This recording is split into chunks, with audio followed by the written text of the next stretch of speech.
semana passada, no dia 5 de agosto de 2019, 2 auditores fiscais da Receita Federal foram afastados por ordem do STF.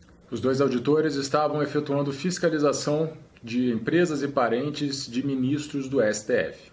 Ora, eu não me lembro de ver em nenhum lugar da Constituição dizendo que todo mundo está sujeito ao imposto de renda e à fiscalização, exceto empresas e parentes do STF. A decisão diz, e eu cito, são claros os indícios de desvio de finalidade e que, sem critérios objetivos de seleção, pretendeu de forma oblíqua e ilegal investigar diversos agentes públicos, inclusive autoridades do Poder Judiciário, incluídos ministros do Supremo Tribunal Federal, sem que houvesse, repita-se, qualquer indício de irregularidade por parte desses contribuintes. A operação de fiscalização, no total, tinha 133 alvos. 2 eram relacionados aos ministros do STF e os outros 131 não. A fiscalização está suspensa para todos os 133. A minha mãe já caiu na malha fina uma vez e eu juro que se eu soubesse que era assim, eu tinha tentado intervir de alguma forma. Afinal, eu sou um auditor da Receita Federal. Como é que a minha mãe pode ser fiscalizada, né? Eu imagino que a maioria da população não deve saber como que acontece uma fiscalização na Receita Federal e certamente alguns ministros do STF podem não saber também. Então eu vou falar para vocês rapidinho aqui, de uma forma geral, como que isso funciona. Primeiro, os auditores da Receita não podem escolher quem eles quiserem da forma que eles quiserem. Na verdade, até chegar a um auditor da Receita, houve toda uma análise prévia observando normas internas que dizem exatamente como é que se seleciona os contribuintes e também uma série de batimentos eletrônicos e que ninguém fiscaliza, simplesmente passa por uma filtragem e sai o resultado. Então, primeiro você tem uma fase de planejamento e o foco aí eram agentes públicos e eram 800 mil CPFs. A segunda fase é de cruzamento de dados, como eu falei, e é automatizada e ninguém consegue interferir, você não consegue excluir alguém do cruzamento de dados. Finalmente você tem a análise individual, é aí que entra o trabalho ali individual de análise do auditor da Receita Federal. Observe, foram 133 nomes, 133 agentes públicos selecionados daquele universo de 800 mil agentes e esse cruzamento de dados foi feito de forma automatizada. Esses 133 resultantes foram distribuídos para os auditores para que eles verificassem se havia alguma irregularidade.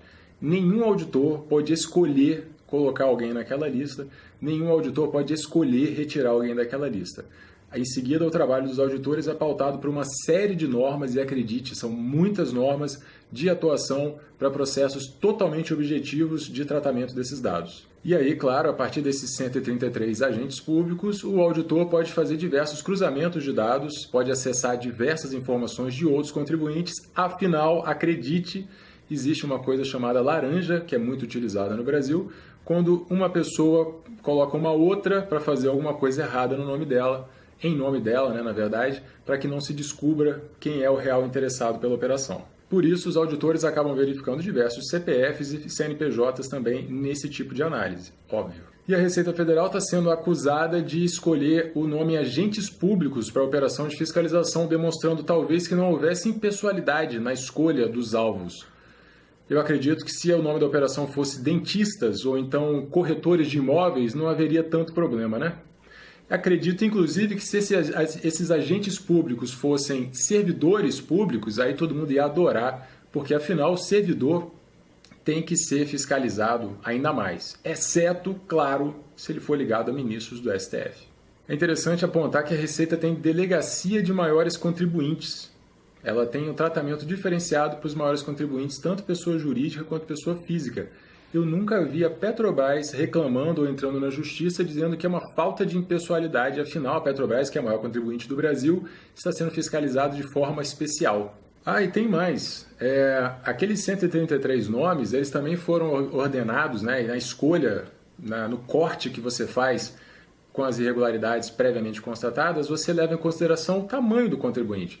Nós temos uma quantidade limitada de auditores, de servidores, portanto, você tem que buscar as maiores irregularidades, os maiores contribuintes, que é de onde vai vir o maior retorno financeiro para a sociedade. E a decisão do STF conclui que a Receita atuou com desvio de finalidade por ter selecionado os maiores patrimônios e rendimentos de agentes públicos. Ou seja, diz escancaradamente que a Receita está errada porque foi atrás dos maiores patrimônios e rendimentos. Então, nós nos enganamos, a lei não se aplica a todos, a gente não vive numa democracia, não existe separação de poderes e não existe impessoalidade. Você deve fiscalizar todo mundo, desde que não seja amigo, parente ou empresa de pessoas muito importantes no cenário político nacional. As pessoas politicamente expostas deveriam ter um trabalho separado, maior de fiscalização, uma transparência maior, um jogo aberto para com a fiscalização da Receita Federal e dos outros órgãos públicos, porque elas não só são agentes públicos, mas elas controlam o destino da nação, seja financeiro, jurídico ou legislativo. Todos eles tinham que ter as suas finanças escancaradas para que a gente tivesse certeza sempre de que estão fazendo a coisa certa com o nosso dinheiro. E, infelizmente, esse não é o caso. Se você também acha um absurdo o que está acontecendo com a Receita Federal, por favor, me ajuda a espalhar essa mensagem. Obrigado.